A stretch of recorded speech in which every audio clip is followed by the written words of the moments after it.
Have you ever stopped to marvel at the intricate web of life that surrounds us? From the smallest insects to the tallest trees, every living thing plays a vital role in the delicate balance of our planet. This interconnectedness is what makes Earth so special. It's a symphony of life, with each organism contributing to the harmony of the whole. Think of a bustling forest teeming with life. Birds chirp from the canopy, their songs echoing through the trees. Squirrels scamper along branches, collecting nuts for the winter. Insects buzz among the wildflowers, their delicate wings carrying pollen from one bloom to the next. Below the surface, earthworms tunnel through the soil, enriching it with nutrients. This intricate tapestry of life is what we call an ecosystem. It's a community of living organisms interacting with each other and their physical environment. Just like a neighborhood, an ecosystem is made up of different parts that work together to create a thriving community. In the following sections, we'll delve deeper into the fascinating world of ecosystems, exploring their components, processes, and the importance of maintaining their delicate balance. Imagine a bustling city with towering skyscrapers, bustling streets, and a network of interconnected systems. That's a lot like an ecosystem, but instead of buildings and cars, we have trees, rivers, and animals. An ecosystem can be as small as a pond or as vast as an ocean. What matters is that it's a self-contained unit of life, where plants and animals depend on each other and their surroundings for survival.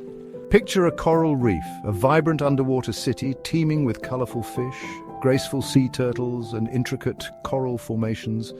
The coral provides shelter and food for countless marine creatures, while the fish, in turn, help to keep the coral clean and healthy. It's a delicate dance of interdependence, where each organism plays a crucial role in maintaining the balance of the entire ecosystem. This balance is essential for the health and well-being of all living things within the ecosystem. Just like a city needs a well-functioning infrastructure, an ecosystem relies on the harmonious interactions of its parts to thrive. To understand how ecosystems work, we need to look at their building blocks, biotic and abiotic factors. Biotic factors are all the living things in an ecosystem, from the tiniest bacteria to the largest animals. Plants, animals, fungi, and even microscopic organisms all fall under this category. Abiotic factors, on the other hand, are the non-living components of an ecosystem. These include things like sunlight, water, air, temperature, and soil. While they may not be alive, they are just as important as biotic factors in shaping the character of an ecosystem. Think of a desert ecosystem. The scorching sun, scarce rainfall, and sandy soil are all abiotic factors that dictate the types of plants and animals that can survive there. Cacti, with their ability to store water, and nocturnal animals who avoid the heat of the day, are all examples of life adapting to these challenging conditions. Both biotic and abiotic factors interact and influence each other in countless ways, creating the unique tapestry of life that we see in every ecosystem. Section 4. The circle of life, food chains, and energy flow. Energy is the lifeblood of any ecosystem, and it all starts with the sun. Plants, like tiny green factories, capture the sun's energy through photosynthesis and convert it into food.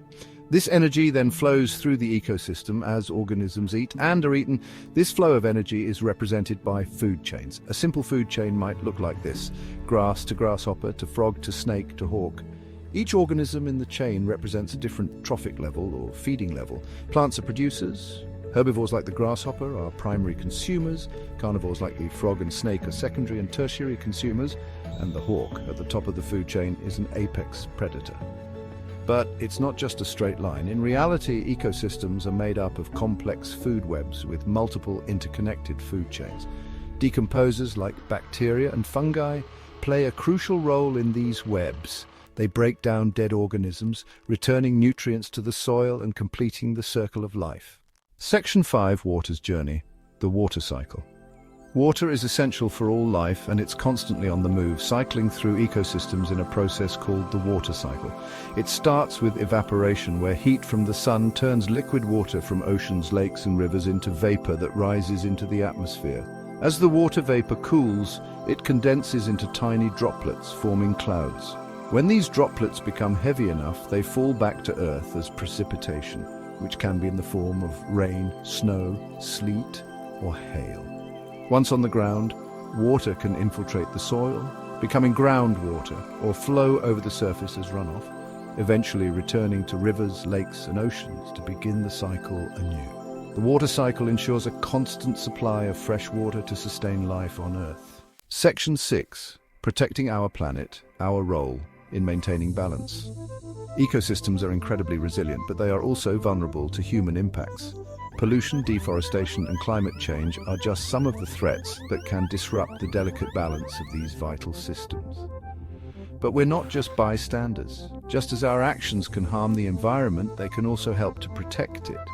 By making conscious choices in our daily lives, we can all play a part in preserving the health of our planet for future generations. Simple actions like reducing our carbon footprint, conserving water, and supporting sustainable practices can make a big difference. By understanding and appreciating the interconnectedness of life on Earth, we can become better stewards of our planet, ensuring that its symphony of life continues to play on.